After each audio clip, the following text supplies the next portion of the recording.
Assalamualaikum. Kumusta po kayong lahat? It's been years since my last video here. Ang dami pong nangyari. At nagpapasalamat pa rin po ako doon sa mga subscribers ko na hanggang ngayon ay nandito pa rin. Last February 15 ay nairita ang aking skin. At hindi lamang ito basta-bastang nairita, kundi nasira ang skin barrier ko. Kaya wag po kayong aalis dahil isi-share ko din po sa inyo kung ano yung mga products na nakatulong para maghilo yung nasirang skin barrier ko.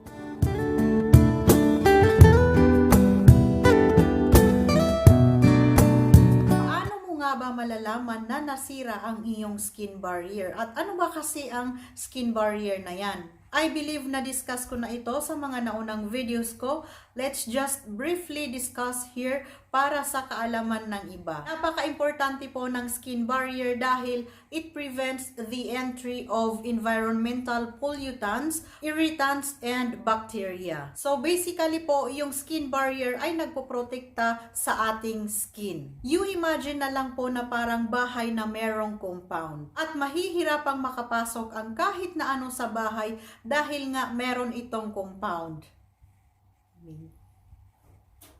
And think of that compound na yan yung function ng skin barrier natin. Now, eto po ang mga sinyalis na nasira ang skin barrier mo. Number 1, dry ang skin kahit hindi ka naman talaga dry skin. Flaky din ito. At mararamdaman mo talaga ang tightening ng skin pagkatapos mong maghilamos. Number 2, redness and irritation. Namumula ang balat at sobrang mahapdi ito kapag nag-apply ka ng iyong skincare products. Number 3, random acne or breakouts. Yung kahit hindi ka naman talaga acne prone skin ay tinutubuan ka ng pimples or tiny bumps sa face. Number 4, itchy skin. Nangangati po talaga ang balat pero iwasan po natin na i-scratch ito. Dahil kapag sira po yung skin barrier natin ay madaling makapasok yung mga microorganisms sa ating skin kagaya ng bacteria, fungus,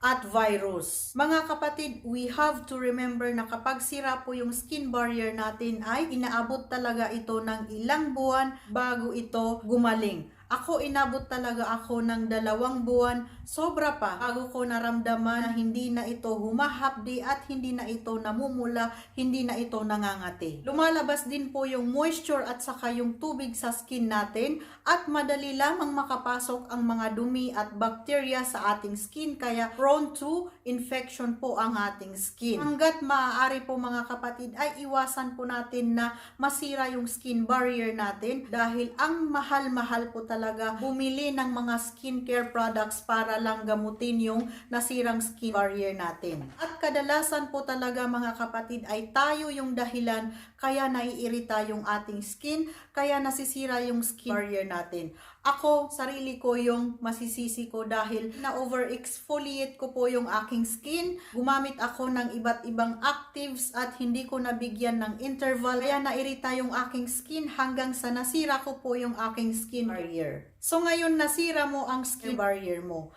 Ano ngayon ang gagawin mo? Ang una mong gagawin ay simplify your skincare. Bumalik tayo sa basic skincare. Cleansing, moisturizing, at sunscreen. Kung gumagamit ka ng kagaya ng vitamin C, retinol, rejuvenating sets, facial acids kagaya ng AHA at BHA, stop it completely. Kasi lalo lamang ito makakasira ng skin barrier natin. Number 2, sa umaga ay maghilamos lamang po ng tubig at sa gabi ay gumamit po ng mild facial cleanser na walang actives. Number 3, drink more water. Number 4, watch out for your gut health. Kung may problema po ang inyong tiyan ay lumalabas po ito sa inyong skin kagaya ng nangyari sa akin. Number 5, iwasan po ang mga skincare na mayroong perfume or fragrance at alcohol. So ito po yung mga ingredients na hahanapin ninyo sa mga skincare products na gagamitin ninyo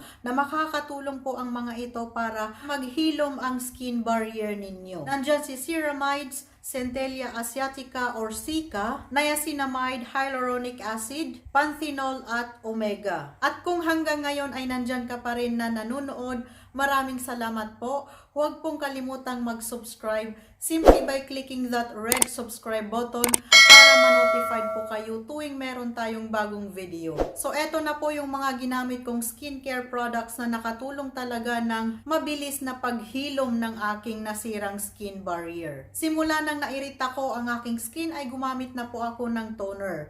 Ang toner na ginamit ko ay ang CeraVe Hydrating Toner. Meron ito siyang hyaluronic acid, ceramides at niacinamide na talaga namang beneficial sa ating skin. Sunod dyan ay etong Bioderma Atoderm SOS Spray.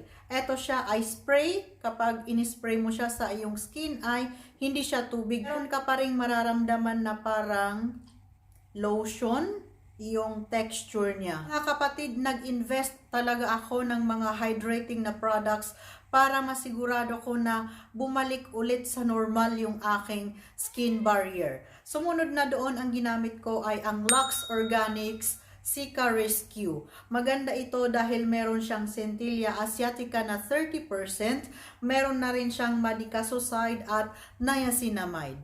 After neto ay ginagamit ko na itong COSRX Nail Mucin. So gumamit din po ako ng Lux Organics na Cica Soothing Gel as a moisturizer. Ang isa pang moisturizer na ginamit ko ay galing dito sa Youth to the People. Ito ay meron na siyang hyaluronic acid. So ubos na po talaga siya at hindi ako nag-order dahil ito ay bigay lamang po ito sa akin ng Shopwise Kuwait. Sa daytime naman, ang sunscreen po na ginagamit ko ay galing din sa Lux Organics. Ito lang talaga yung sunscreen na hindi ako nakaramdam ng paghapdi pagkatapos kong i-apply sa aking nairitang skin. Sa gabi ay gumagamit din ako ng mga thick moisturizer para masigurado kong hindi na talaga makalabas yung moisture na nilagay ko dyan sa aking skin. Ginagamit ko itong sa Bioderma Atoderm at saka itong La Roche-Posay. Etong dalawa na ito, pinag-alternate ko lang sila. Kung alin man dito yung aking ginagamit ay pinapatakan ko na lang po ng The Ordinary Rose Hip Oil. At isa pang moisturizer na muntik ko nang makalimutan na ginagamit ko din po, hinahalo ko lang doon sa La Roche-Posay, etong Dermapanthine ng Pharmamed. Ito ay meron siyang panthenol na talaga namang makakatulong sa ating nasirang skin barrier. So far mga kapatid, lahat po ng mga products na yan na pinakita ko sa inyo ay lahat po yan nag-work sa akin at nakatulong talaga na mawala or maghilom po yung aking nairitang skin. At yung mga moisturizers po na pinakita ko sa inyo, alam kong medyo madami, nasa 4 yata po yun sila, ay ina-alternate ko na lang po yun sila. Hindi ko po sila lahat nilalagay sa aking skin. Yang lahat po ng ginamit ko ay binili ko po yan sa aking sariling pera, hindi po yan sila sponsored. Kaya ingatan po natin yung ating skin na huwag itong mairita dahil ang mahal-mahal po talaga ng mga skincare products na gagamitin natin. So mga kapatid, hanggang dito na lang po. Maraming salamat po sa panunood. Sana po ay magkita-kita pa po tayo ulit sa mga susunod ko pa pong mga videos. Masalama!